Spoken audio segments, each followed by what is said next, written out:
Yo, this is Cairo. This is going to be my NBA predictions, looking at the playoffs, the outlook, the entire picture of the game, and, potentially who could be crowned champion. As of right now, this is probably going to be a short video because, I'm making this video very late. I still have a good amount of schoolwork, so I haven't watched every team, but today I'll try my best to put out another video watching every single team today. So if I mess up on anything, let me know, but this is just going to be me unfiltered giving my opinion. Now, in terms of my own prediction, some of this is just really random. I haven't watched too much of each team, so I don't know exactly what team is good at a certain point, but I know it enough. So, my prediction for the first round is that in the East, I think the Sixers will sweep Brooklyn just because of the fact that Joel Embiid will be a mismatch nightmare, and then I feel like the fact that he's a little bit underrated when it comes to passing. So that would be a factor that I feel like Brooklyn cannot hold together. But I could see Brooklyn sneaking out a game just because their shooters can get hot and the Sixers defensively aren't the best. I also have the Bucks winning 4-1 against the Heat. I just feel like the Bucks will overshine and dominate the Heat just like they do, and I'm not sure if Jimmy Butler in the playoffs will show up. They've been struggling as of late. They can get hot, but I have the Bucks winning 4-1.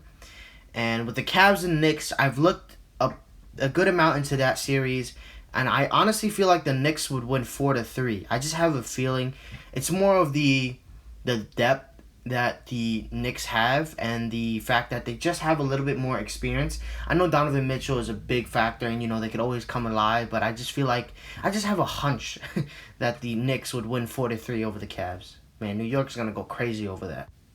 And for the last matchup of the East, the Celtics versus Hawks, I see the Celtics sweeping the Hawks. I just feel like the Hawks have a lot of internal issues, especially with their coaching staff, and I feel like their depth is not as good. And the Celtics have way more experience than them. I just feel like they would sweep them, and that's how the first round would go in the East in my eyes. Now, as for the West, the first matchup I have is the Nuggets versus Wolves. I think the Nuggets will win 4-3. I think Jokic is an MVP candidate, and the team is great, but I feel like Michael Malone as a coach has been a little bit too inconsistent, and the reason why the Nuggets went on a little bit of a losing streak was because he put the wrong defensive lineups out there, and I do think the Wolves will take advantage of that. But the Nuggets will pull it out 4-3. The next matchup I have is the Golden State Warriors versus the Kings. I just feel like Golden State is a matchup nightmare.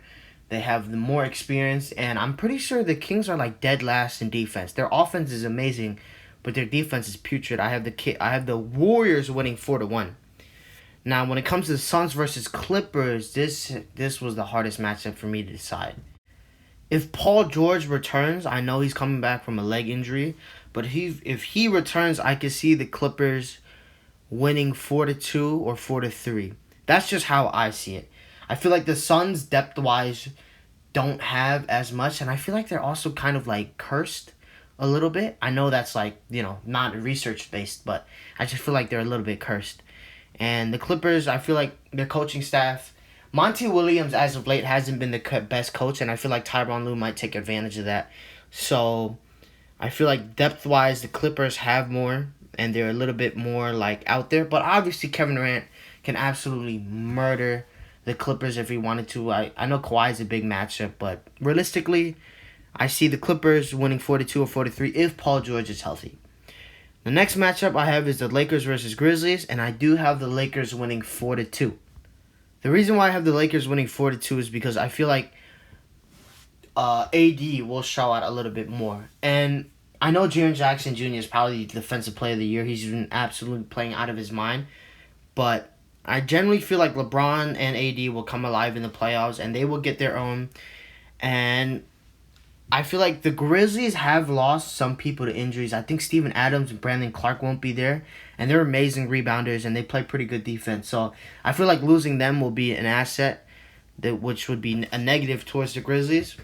And I can see the Lakers winning 4-2 because their role players could step up if the Grizzlies are double-teaming LeBron and AD. However, I can see it going the other way. I can see the Grizzlies winning 4-2 because of the fact that I don't see the Lakers winning if Darvin Ham, their coach, is coaching the way that he is. Because honestly, with the way that he's coaching, he's putting the wrong players out there. He's taking wrong timeouts. When players are hot, he takes them out. So I can see the Grizzlies winning because Darvin Ham isn't the best coach. But who knows? He might come alive in the playoffs.